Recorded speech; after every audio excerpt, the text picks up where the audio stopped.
No começo, eram as trevas. Depois, Bang.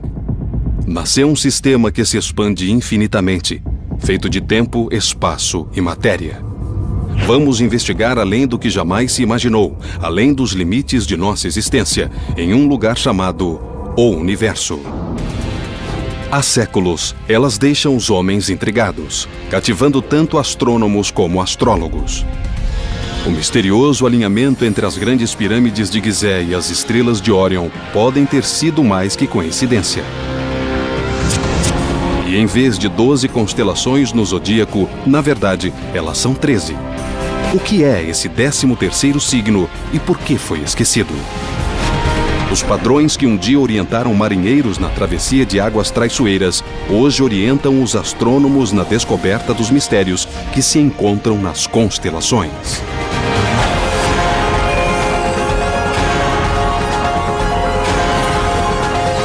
O Universo. Constelações.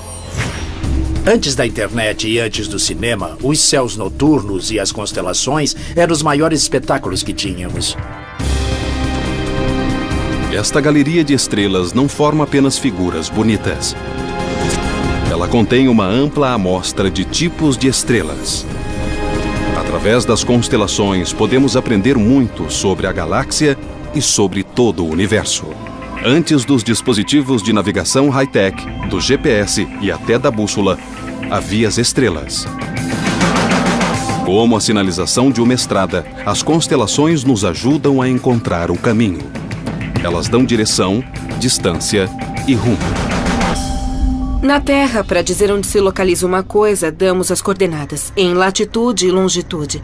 Na Terra, isso significa a latitude é a medida de distância entre o Polo Norte e o Polo Sul.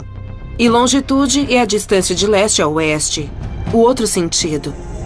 Existe um sistema de coordenadas celestiais similar. Mas as coordenadas não se chamam latitude e longitude. Chamam-se declinação e ascensão reta e são simples extensões diretas da latitude e da longitude da Terra, projetadas nos céus. Os antigos navegadores usavam esse diagrama imaginário para plotar as estrelas e se orientar nos mares. Não é um tipo preciso de indicador de direção, mas com certeza é uma pista para manter o pessoal alerta para os amplos caminhos pelos mares. Com um sextante, os marinheiros conseguiam recorrer a estrelas como a Polaris para navegar. Isto é um sextante, um instrumento para a navegação celestial. Quando esse corpo celestial chega ao que chamamos de braço inferior do horizonte, marcamos a posição, usando o tempo e os números nesse sextante. Dá para fixar a posição no mar. A navegação hoje usa estrelas feitas pelo homem, os satélites. Usando as estrelas que fabricamos, as posições no GPS e o diferencial do GPS, podemos definir a posição do barco com um erro mínimo, instantaneamente em qualquer lugar do mundo. Agora que o GPS substituiu o sextante, as coordenadas celestiais são mais importantes para os astrônomos do que para os marinheiros. Embora o sistema de coordenadas dê uma ideia de para onde apontar os telescópios, o diagrama falha em um ponto grave. Ele supõe que as estrelas estejam todas à mesma distância de nós. Uma suposição totalmente errônea. Olhando para as estrelas à noite, todas parecem estar mais ou menos à mesma distância, como se estivessem num só plano. O mesmo acontece olhando a silhueta de uma cidade de longe, por exemplo, daqui até a cidade de Chicago. Embora aqueles prédios pareçam estar à mesma distância, estão a várias distâncias diferentes. A mesma coisa com as estrelas. Embora todas pareçam estar à mesma distância, algumas estão perto, outras bem mais longe. Então, como saber que estrelas estão perto e que estrelas estão longe? Essa é a mais difícil das respostas. Essa é a maior frustração de toda a astronomia. Olhando os céus noturnos, mesmo com telescópios, não dá para saber as distâncias. Esse é o santo graal da astronomia há séculos.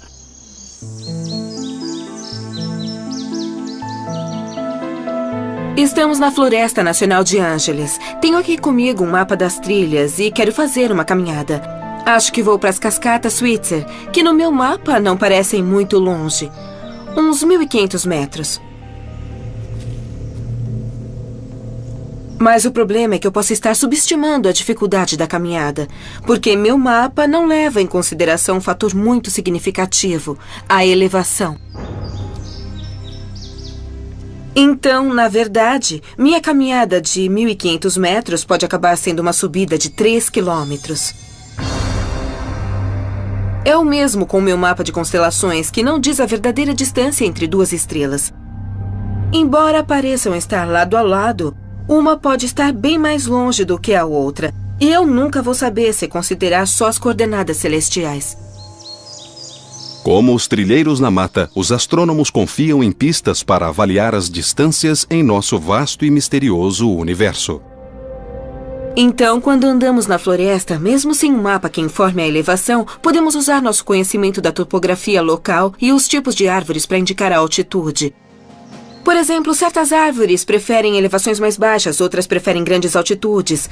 Os astrônomos também usam certos tipos de estrelas de referência como sinais familiares, como medidas de distância.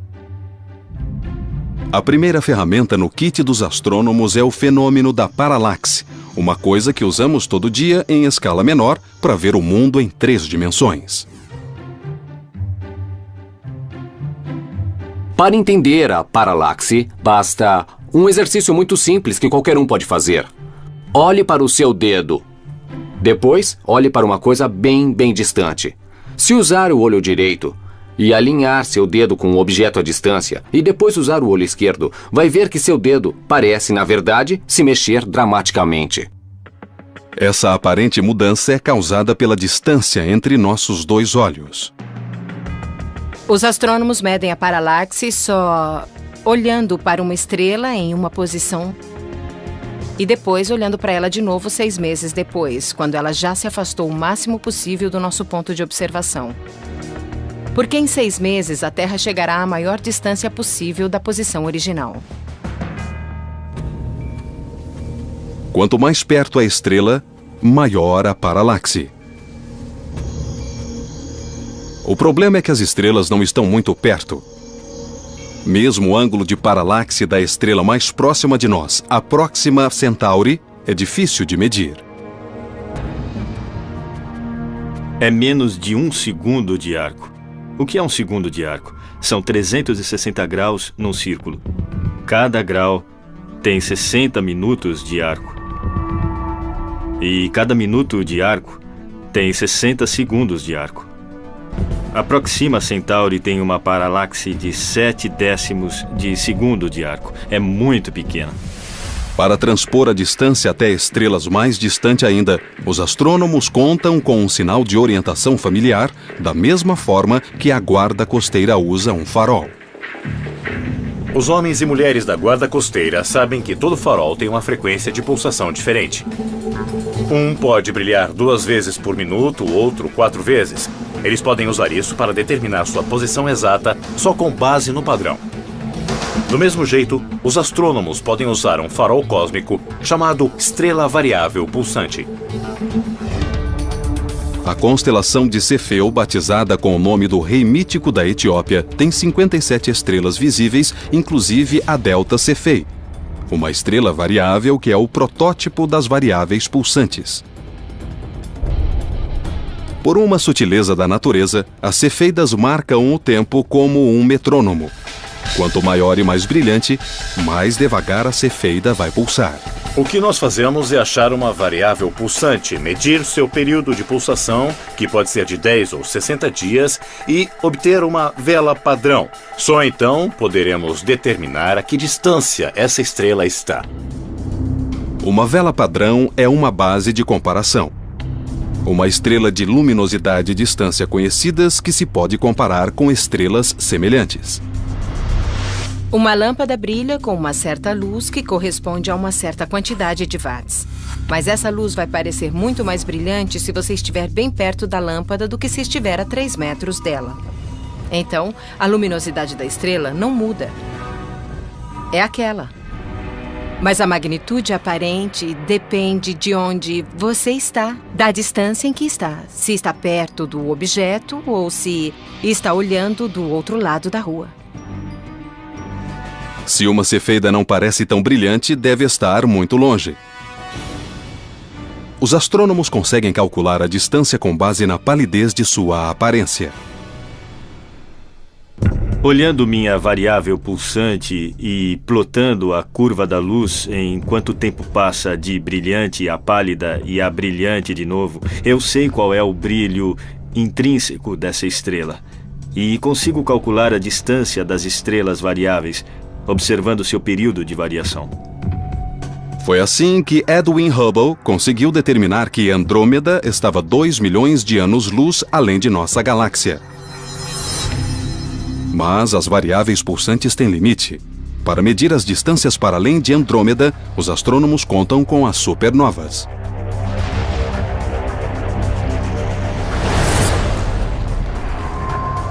Acontece que as supernovas também podem ser classificadas como velas padrão. As supernovas de tipo 1A são todas iguais em todo o universo.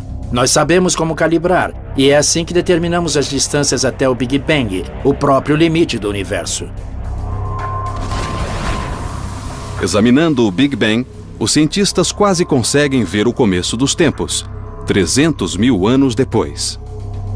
Até nossas constelações mais conhecidas têm muito a nos ensinar sobre o cosmos.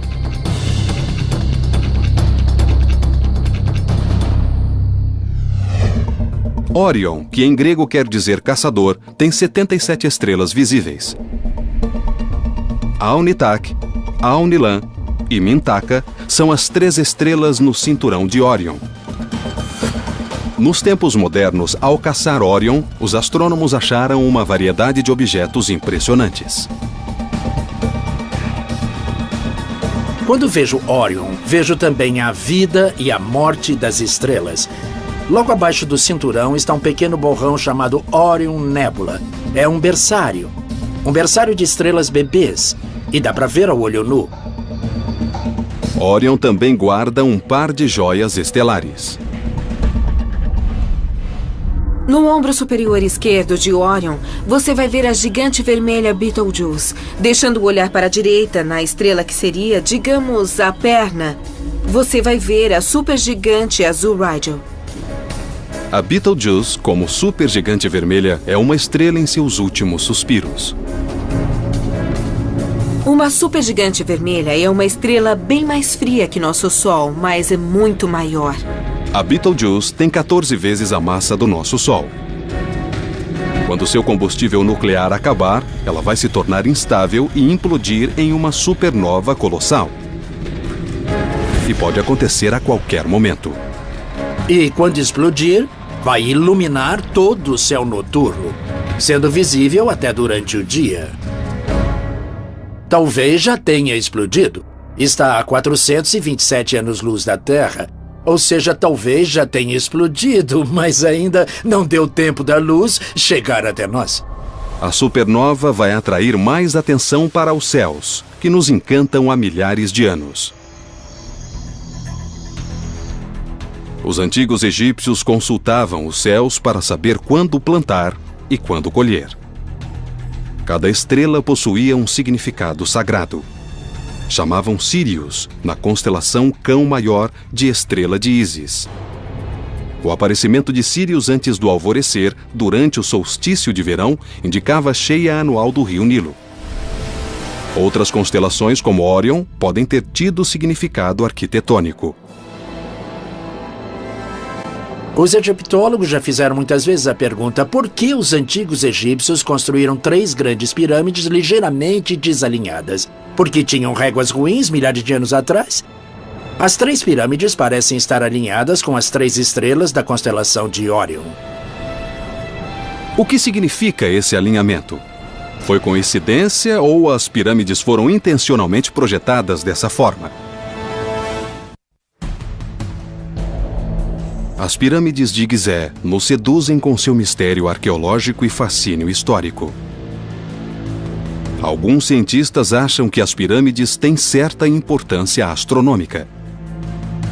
Já se disse que a disposição das 3 grandes pirâmides no platô de Gizé, inclusive a Grande Pirâmide, estão distribuídas no chão, imitando as 3 estrelas do cinturão de Órion. É minha conexão preferida entre eventos na Terra e eventos nos céus. Mas os antigos egípcios não viam um caçador em Órion, como nós. Eles viam Osíris, o deus do renascimento. Alguns especulam que as passagens de ar no interior das grandes pirâmides foram especificamente projetadas para lançar aos céus as almas dos faraós. Nessas pirâmides temos 2 tipos de passagens de ar. Uma aponta para o norte e outra aponta para o sul. A do sul aponta para Órion. Ou seja, a alma do faraó seria lançada por essa passagem para ficar ligada a Osíris, Órion e ressuscitar, gozando da vida eterna. Mas outros são um pouco mais céticos. Para fazer isso combinar direitinho, seria preciso virar de cabeça para baixo, ou na terra ou nos céus. Se os egípcios deram importância ao norte e ao sul, na pirâmide, não faz nenhum sentido dizer que eles alinharam as estrelas direito e, na hora de mapear o solo, viraram tudo de cabeça para baixo. A passagem norte aponta para uma estrela específica. A que aponta para o norte aponta para a estrela polar. Na época, 2000 anos antes de Cristo, 2000, 3000 anos antes, essa estrela polar era Tuban. Tuban está localizada na constelação do Dragão ou Draco. O Dragão tem 79 estrelas visíveis. Tuban foi substituída pela estrela polar da nossa geração, Polaris. Ela ilumina o Ártico, governando nossos céus como um farol sobre o Polo Norte. Localizada na constelação Ursa Menor, ela é 2.500 vezes mais brilhante que o Sol, empalidecendo as companheiras polares AB e B. Embora governe os céus como nossa estrela polar desde que temos lembrança, seu reinado não será eterno. Enquanto está orbitando em volta do Sol, a Terra inclina-se para lá e para cá. Essa oscilação é chamada de precessão. Se a Terra fosse uma esfera perfeita, não haveria precessão.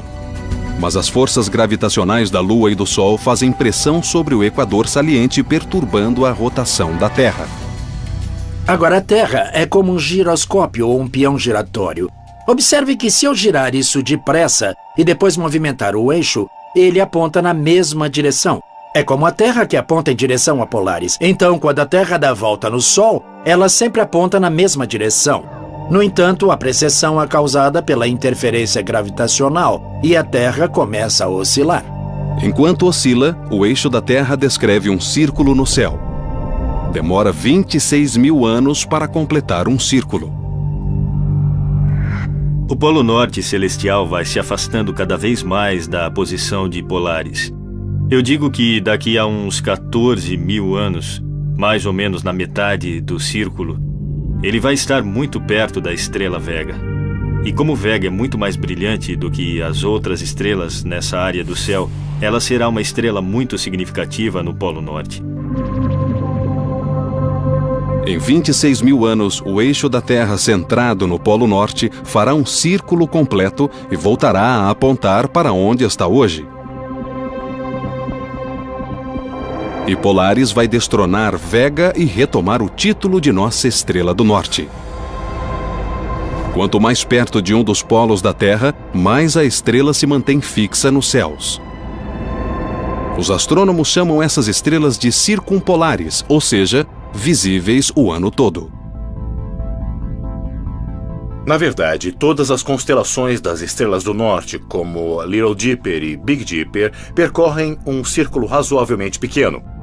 E o resultado é que dão a volta em Polaris sem nunca surgir nem se pôr. Quanto mais ao sul, mais constelações nascem, digamos no início da noite, e se opõem no fim da noite. Portanto, não tem essa propriedade mágica. As estrelas variam em tamanho, densidade e também em brilho. Em vez de exibir um brilho constante, como a maioria das estrelas, as variáveis pulsam, iluminando-se e empalidecendo num padrão hipnótico. Uma estrela variável é como uma chaleira. Então, vamos imaginar uma chaleira no fogo. A água se expande, a tampa sobe, libera o excesso de energia e desce. Acumula pressão, sobe e desce de novo. Quase do mesmo jeito, a atmosfera das estrelas variáveis se expande e se encolhe. Com o tempo, isso dá aparência mais brilhante e mais pálida. Isso pode acontecer em horas, pode acontecer em dias ou até em meses. Estrelas variáveis de uma categoria especial chamadas T Tauri pulsam porque são jovens e instáveis. Como adolescentes teimosos, as T Tauri têm explosões erráticas. Só que seus acessos de fúria envolvem uma luta com a gravidade. Enquanto as forças nucleares empurram para fora, a gravidade puxa para dentro, perdendo a posição de equilíbrio como um pêndulo, oscilando para lá e para cá. As T Tauris crescem e perdem as pulsações. À medida que envelhecem, encontram equilíbrio e se tornam estáveis. Na verdade, antes de nosso Sol amadurecer, os cientistas acham que ele foi uma estrela T Tauri. Talvez essa seja a melhor ideia de como era o nosso sistema solar e nosso Sol quando se formaram no início de sua evolução. E nós sabemos, por exemplo, que as nuvens de poeira e gás em volta dessas estrelas são bastante confusas. E deve ter sido uma cena bem violenta, com muitos calombos e pedaços de rocha colidindo umas com as outras e se bombardeando. As primeiras estrelas T Tauri foram identificadas na constelação de Touro. Touro, ou Taurus, possui 98 estrelas visíveis. Aldebaran, uma estrela gigante vermelha, é o olho injetado na fera. Touro é uma das constelações do zodíaco que fica perto do plano da eclíptica. Chama-se plano eclíptico porque é o único círculo nos céus onde podem ocorrer eclipses. A Lua tem de passar pela eclíptica, por exemplo, para provocar um eclipse do Sol. É também o caminho que a Terra percorre em sua órbita em volta do Sol. 8 graus acima e abaixo da eclíptica há uma região chamada zodíaco. Toda constelação que se situa nessa faixa é citada como constelação zodiacal. Em qualquer momento, o Sol está numa constelação do zodíaco. O Sol fica entre nós na Terra e determinada constelação. Como orbitamos em volta do Sol, ele parece se movimentar pelas constelações zodiacais que estão fixas no firmamento. Durante a noite, a porção oposta do nosso céu é iluminada pelo Sol. Os astrólogos ligam cada uma das 12 constelações zodiacais ao mês em que o Sol passa por elas. Em junho, então, o Sol varre Câncer. E em julho, desliza por Leão. Mas vejam, existe um problema aí. Cada constelação tem um tamanho diferente. Algumas são pequenas, outras grandes. O Sol leva 7 dias para passar por Escorpião, a menor constelação zodiacal, e 44 dias para sair de Virgem, a maior. Então, não dá para dividir o ano em 12 partes iguais, com 12 constelações de mesmas dimensões. Muita gente deposita grande significado no seu signo do zodíaco, no signo solar. Mas como a Terra está em precessão, a constelação na qual o Sol aparece hoje é diferente daquela na qual ele aparecia 2000 anos atrás. Por isso, quando alguém disser que você é competitivo porque é de Escorpião, pode responder: muito bem, hoje eu não sou mais de Escorpião. Seja para iniciar uma conversa, prever o futuro ou definir traços de personalidade, os 12 signos do zodíaco desempenham um papel de peso na cultura popular. Mas de onde vêm esses signos e quem batizou as estrelas? Há nomes originais de estrelas em alguns casos que vieram da Mesopotâmia. Alguns nomes foram acrescentados pelos gregos e romanos. Alguns sobreviveram, outros não. Com a queda do Império Romano, perto do ano 450 da Era Cristã, boa parte desse conhecimento se perdeu, mas foi preservado pelos árabes. Na verdade, boa parte da astronomia sobrevive hoje porque os astrônomos árabes preservaram e ampliaram os cálculos e o trabalho dos astrônomos gregos e romanos. No ano 150 da era cristã, o cientista grego Cláudio Ptolomeu juntou suas próprias observações aos textos históricos, batizando mais de 1000 estrelas. E das constelações que cobrem nossos céus, descobrimos que 12 são constelações zodiacais. Mas, na verdade, elas são 13.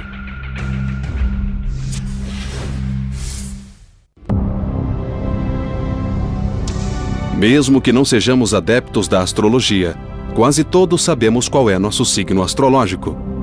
O que a maioria não sabe é que, em vez de 12 constelações zodiacais, na verdade, existem 13. Ofiuco, que em grego significa caçador de serpente, é nosso signo esquecido. Tem 55 estrelas visíveis e é onde está Barnard, a estrela que mais rápido se move em nosso firmamento. Aninhada entre Escorpião e Sagitário, Ofiuco deixa pequenas as constelações vizinhas. Embora seja um dos 48 padrões originais de estrelas que Ptolomeu classificou, alguns cientistas especulam que ela teria sido dispensada como signo zodiacal para se manter um número par de 12. Outros acham que a precessão poderia ter empurrado Ofiuco para fora do zodíaco, mas a verdadeira resposta ainda é um mistério. A única estrela no universo que não pertence a uma constelação específica é o nosso Sol. Em termos comparativos, o Sol é uma estrela típica de massa média que está envelhecendo. Mas estrelas com 50 ou 100 vezes a massa de nosso Sol são chamadas estrelas Wolf-Rayet. A mais brilhante delas, que se pode observar, é a Gamma Velorum, na constelação Vela. Essas massivas estrelas são extremamente luminosas e estão em seus últimos estágios de evolução. A razão de serem tão luminosas é que estão derramando energia e radiação de modo tão furioso que essa força é suficiente para empurrar as camadas externas da atmosfera dessa estrela.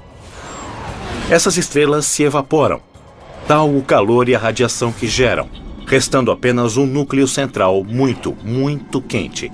Embora os cientistas não tenham observado diretamente a morte de nenhuma, a especulação é que as estrelas Wolf-Rayet terminem a vida em colossais explosões de supernova, ou talvez se extingam formando massivos buracos negros. Mas antes disso, elas exibem um show espetacular, explodindo todas as suas camadas externas de gás no meio interestelar. Hoje, nossa rede de telescópios de solo e espaciais permite aos astrônomos ver qualquer ponto nos céus. Mas os antigos astrônomos no hemisfério norte não podiam ver que o hemisfério sul oferece uma visão totalmente diferente. No hemisfério sul, o detalhe de maior destaque nos céus noturnos é a Via Láctea. Na Via Láctea existem zonas que são escuras, são nuvens de poeira, mas quando se olha da Terra são só escuras, contra um fundo de uma Via Láctea e de estrelas muito brilhantes. É a coisa mais notável. Essas nuvens escuras parecem buracos na faixa estrelada da Via Láctea. Existe um padrão tão peculiar nesses buracos que algumas civilizações, inclusive especialmente os Incas na América do Sul, identificavam essas manchas escuras como absorções ou constelações mesmo. Estas densas formações de poeira são conhecidas como constelações de nebulosa escura. Existe uma incrível ausência de estrelas numa região perto do centro da galáxia, que é chamado de saco de carvão. É uma nuvem de poeira tão densa que bloqueia toda a luz das estrelas atrás dela. Hoje o saco de carvão está na constelação Cruzeiro do Sul. A Cruzeiro do Sul, ou Crux, é a menor constelação e tem 20 estrelas visíveis. Os marinheiros confiavam nas estrelas Alfa e Gama dessa constelação para localizar o Polo Sul, já que não existe estrela polar no hemisfério sul. Com o desenvolvimento da astronomia, a comunidade científica se deu conta de que precisava unificar os nomes e formas das constelações. Em 1922, formou-se o grupo International Astronomical Union. Era como que um corpo político de cientistas designados para dividir os céus e definir os limites. Todo mundo concordaria assim com eles. Esses limites se baseavam nas constelações históricas. O grupo adotou a maioria das constelações originais de Ptolomeu e acrescentou outras, para incluir todas as estrelas visíveis sem sobreposição. Algumas foram batizadas mais recentemente no hemisfério sul, quando os europeus deram uma boa olhada nos céus meridionais. Ao todo, 88 constelações oficiais cobrem os céus noturnos. Mas há pequenas coleções de estrelas que formam padrões óbvios, chamadas asterismos, como a Little Dipper e a Big Dipper. A Big Dipper é composta das estrelas mais brilhantes da Ursa Maior. A Ursa Maior tem 71 estrelas visíveis. A Big Dipper é reconhecida por sua semelhança com uma concha de cozinha. A Big Dipper é, provavelmente, o objeto mais fácil de achar no céu, mesmo que não se conheça mais nada. Embora seja um asterismo tão familiar, a Big Dipper ainda é cheia de surpresas. A segunda estrela no cabo da concha, a Mizar, parece um único ponto de luz, mas um olhar mais atento revela que são 5 estrelas chamejantes. Cygnus ou Cisne tem 79 estrelas visíveis. Uma estrela chamada Deneb é uma usina de energia termonuclear que forma a cauda do cisne.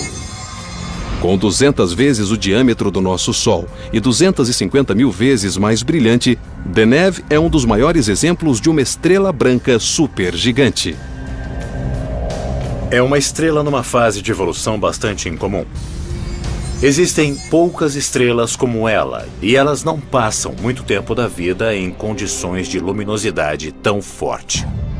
As supergigantes brancas são raras, porque a estrela está em transição de supergigante vermelha a azul, uma fase que dura apenas alguns milhões de anos. Isso pode parecer muito tempo segundo os padrões humanos, mas para uma estrela é menos de 1% de sua vida. Para uma constelação batizada com o nome de uma ave tão graciosa, Cisne carrega cicatrizes de um passado violento. Cisne também abriga uma coisa chamada Cygnus Loop, que é um resto da supernova, uma estrela que explodiu em pedaços, basicamente. Um buraco negro aberto chamado Cygnus X1 ocupa o coração do Cisne. Cygnus X1 é um buraco negro de massa sólida, 8,7 vezes a massa do nosso Sol, que está em órbita de outra estrela. Cygnus X1 foi o primeiro buraco negro a ser registrado. Detectamos Cygnus X1 não tanto por causa do buraco negro, porque é preto e é muito difícil de ver, mas por causa do seu efeito na companheira, que é uma estrela gigante. O buraco negro está lentamente devorando a companheira. E, com o tempo, provavelmente vai engolir a estrela. E quando isso acontecer, uma constelação vai perder uma estrela. E nossa percepção do firmamento noturno vai mudar para sempre.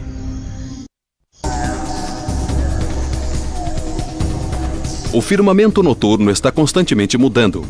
Em cada constelação, estrelas nascem enquanto outras são engolidas pelos buracos negros. Cada explosão de uma supernova, cada estrela exótica e nebulosa tem uma coisa em comum. São todas identificadas pela constelação na qual estão localizadas. Mas mesmo antes de inventarmos superpossantes telescópios para vê-las, as constelações serviam a uma finalidade importante.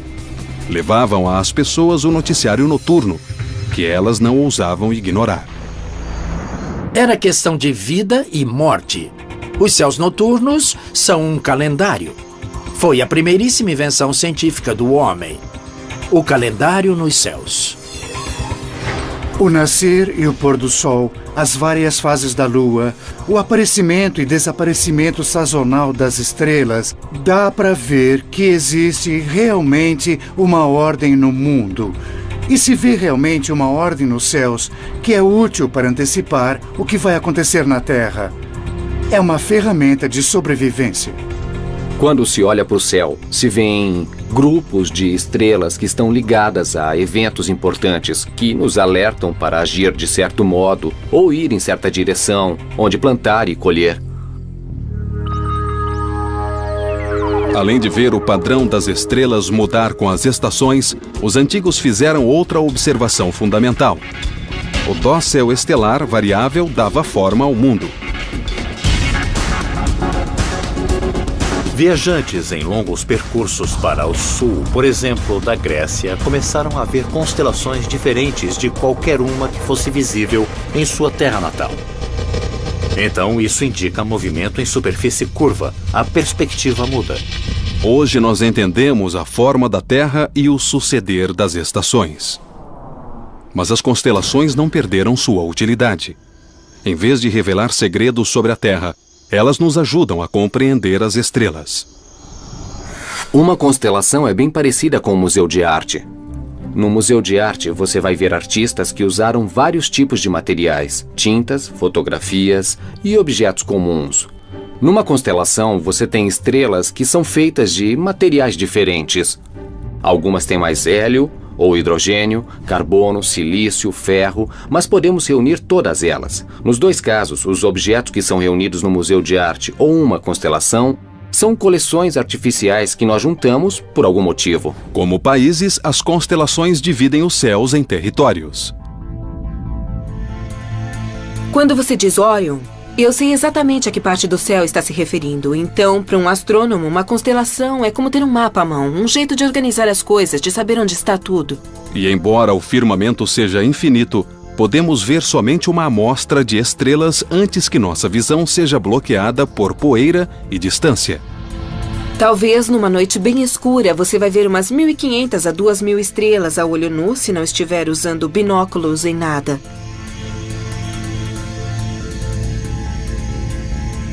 O que se vê é só uma fração mínima do que existe.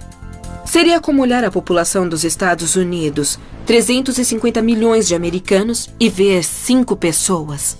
Centauro ou Centaurus contém 101 estrelas visíveis. 2 delas, Alfa e Beta Centauri, são as estrelas mais brilhantes do nosso firmamento. Em Centauro está Alfa Centauri, a estrela mais próxima da Terra depois do nosso Sol.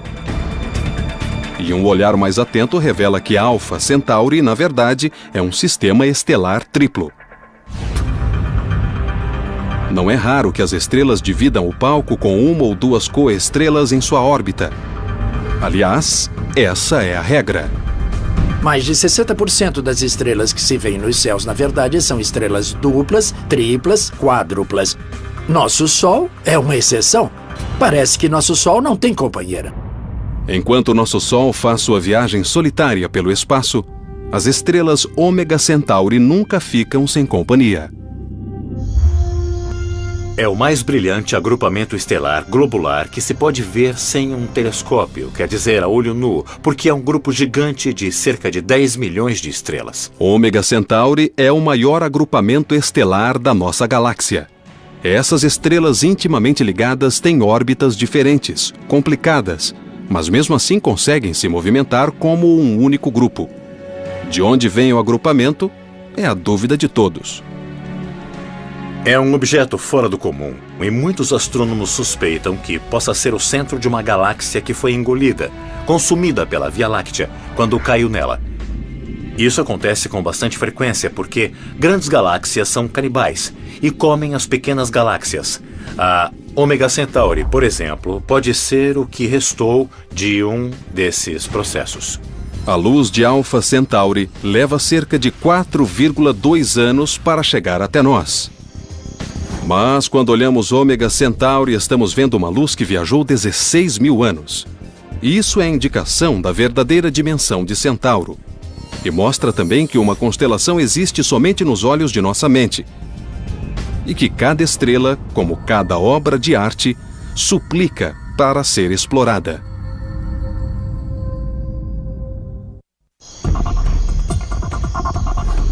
As constelações organizam os céus noturnos e o tornam quase compreensível. Enquanto contemplamos as luzes piscando, é fácil esquecer que cada uma é um dos bilhões de sóis chamejantes, fundindo elementos e talvez criando novos mundos. A distância não permite que tenhamos noção do poder das estrelas. Nem permite que tenhamos noção da infinita profundidade do espaço que estamos vislumbrando. Os planos nivelados das constelações são uma ilusão. Ao se afastar vários anos-luz do Sol, as estrelas próximas começam a mudar em relação às estrelas distantes do fundo, e as constelações começam a se distorcer. Há 10, 20, 30 anos-luz, provavelmente não se reconheceriam algumas das constelações. Então, se você vivesse num planeta que orbitasse Vega, que está a 25 anos-luz daqui, você teria um conjunto diferente de constelações no firmamento. Milênios contemplando o céu tornaram previsível o grandioso movimento das constelações. Nossa rotação em volta do Sol nos transporta por seu ciclo anual. As estrelas nas constelações estão em constante movimento, não só enquanto a galáxia gira, mas também enquanto a gravidade de cada estrela empurra e puxa suas vizinhas. O movimento mais rápido das estrelas é de 240 km por segundo. Nós não temos nenhum objeto feito pelo homem que consiga ser tão rápido. O movimento aleatório dessas estrelas em relação umas às outras é algo como 15 ou 30 km por segundo, e isso se compara à velocidade de nosso foguete espacial mais rápido. Isso é, claro, mais rápido que qualquer projétil de alta velocidade. As estrelas estão sempre em movimento e sua distância de nós mascara sua enorme velocidade. É como olhar pela janela de um automóvel em velocidade. Os mourões de cerca e árvores mais próximos da estrada passam voando, mas a paisagem mais ao longe se arrasta lentamente. Em nossa vida, aliás, em 1000 vidas, a maioria das estrelas nem parece se mexer. O que me intriga é pensar que, se eu pudesse achar um dos nossos parentes recentes, o homem de Cro-Magnon, por exemplo, ele provavelmente me corrigiria, porque estaria mais familiarizado com os céus e conheceria as constelações um pouco melhor do que as pessoas de hoje. Mas, pouco a pouco, nossos mapas estelares estão completando sua data de validade. Daqui a 10.000 anos, as estrelas serão visivelmente diferentes, assim como as constelações do que vemos hoje. Daqui a 500.000 anos, serão irreconhecíveis e, se fosse possível ver uma foto do tempo transcorrido num período de 1 milhão de anos, nós veríamos estrelas correndo pelo céu. As constelações são um instantâneo, um retrato plano do céu noturno. E como retrato, é uma boa semelhança, mas não é a história toda. Se pudéssemos voar pelo espaço e vê-las de outro ângulo, essas formações antigas e familiares não seriam identificáveis. Mas aqui, agora, as 88 constelações oferecem marcos tranquilizadores enquanto nos recordam nosso passado. As constelações realmente não cumprem as funções que cumpriam originalmente para aqueles que as detectaram. Para eles havia uma ligação direta de causa e efeito entre uma coisa que era do interesse deles e suas vidas.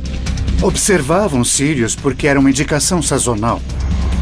Não usamos mais o firmamento dessa forma, mas as histórias permanecem e as imagens permanecem. Nós nos agarramos a essas constelações e, francamente, fico encantado com isso. Em vez de contar histórias do passado, a astronomia moderna nos estimula a olhar para as constelações como um agrupamento de possibilidades. A maioria das constelações tem 3 a 5 planetas nelas. E daqui a mais alguns anos vamos identificar talvez centenas de planetas semelhantes à Terra orbitando outras estrelas. E vamos ter uma revelação toda noite, percebendo que quando olhamos as constelações, alguém pode estar nos olhando. Num espaço tão vasto onde só podemos ver uma pequena fração do nosso universo, olhamos para as estrelas imaginando o que significa tudo isso. Projetar padrões, inventar histórias, tentar solucionar os mistérios guardados por nossas constelações. Algumas estão perto, outras bem mais longe. Então, como saber que estrelas estão perto e que estrelas estão longe? Essa é a mais difícil das respostas. Essa é a maior frustração de toda a astronomia. Olhando os céus noturnos, mesmo com telescópios, não dá para saber as distâncias. Esse é o santo graal da astronomia há séculos.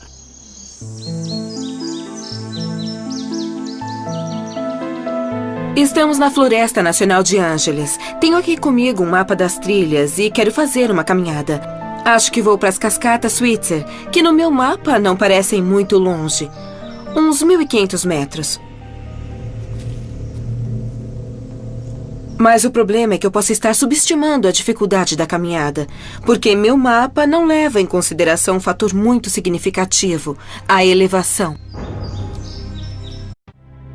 No começo, eram as trevas. Depois, Bang.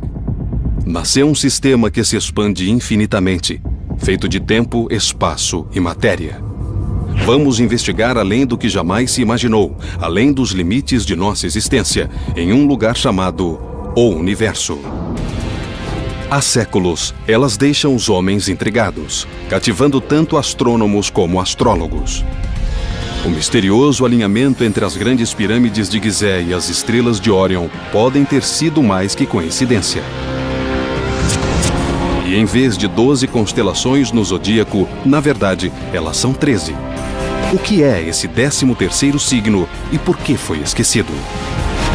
Os padrões que um dia orientaram marinheiros na travessia de águas traiçoeiras, hoje orientam os astrônomos na descoberta dos mistérios que se encontram nas constelações.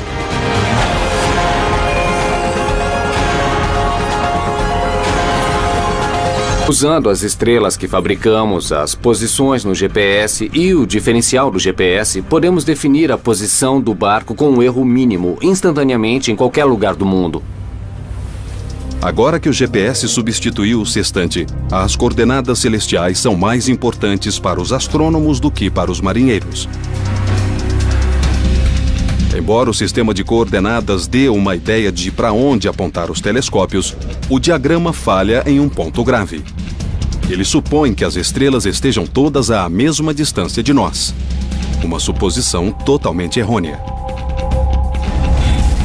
Olhando para as estrelas à noite, todas parecem estar mais ou menos à mesma distância, como se estivessem num só plano. O mesmo acontece olhando a silhueta de uma cidade de longe, por exemplo, daqui até a cidade de Chicago. Embora aqueles prédios pareçam estar à mesma distância, estão a várias distâncias diferentes. A mesma coisa com as estrelas, embora todas pareçam estar à mesma distância. O outro sentido. Existe um sistema de coordenadas celestiais similar. Mas as coordenadas não se chamam latitude e longitude. Chamam-se declinação e ascensão reta e são simples extensões diretas da latitude e da longitude da Terra, projetadas nos céus. Os antigos navegadores usavam esse diagrama imaginário para plotar as estrelas e se orientar nos mares. Não é um tipo preciso de indicador de direção, mas com certeza é uma pista para manter o pessoal alerta para os amplos caminhos pelos mares. Com um sextante, os marinheiros conseguiam recorrer a estrelas como a Polaris para navegar. Isto é um sextante, um instrumento para navegação celestial. Quando esse corpo celestial chega ao que chamamos de braço inferior do horizonte, marcamos a posição, usando o tempo e os números nesse sextante. Dá para fixar a posição no mar. A navegação hoje usa estrelas feitas pelo homem, os satélites. O universo. Constelações. Antes da internet e antes do cinema, os céus noturnos e as constelações eram os maiores espetáculos que tínhamos. Esta galeria de estrelas não forma apenas figuras bonitas. Ela contém uma ampla amostra de tipos de estrelas. Através das constelações, podemos aprender muito sobre a galáxia e sobre todo o universo. Antes dos dispositivos de navegação high-tech, do GPS e até da bússola, havia as estrelas. Como a sinalização de uma estrada, as constelações nos ajudam a encontrar o caminho. Elas dão direção, distância e rumo. Na Terra, para dizer onde se localiza uma coisa, damos as coordenadas em latitude e longitude. Na Terra, isso significa a latitude é a medida de distância entre o Polo Norte e o Polo Sul. E longitude é a distância de leste a oeste.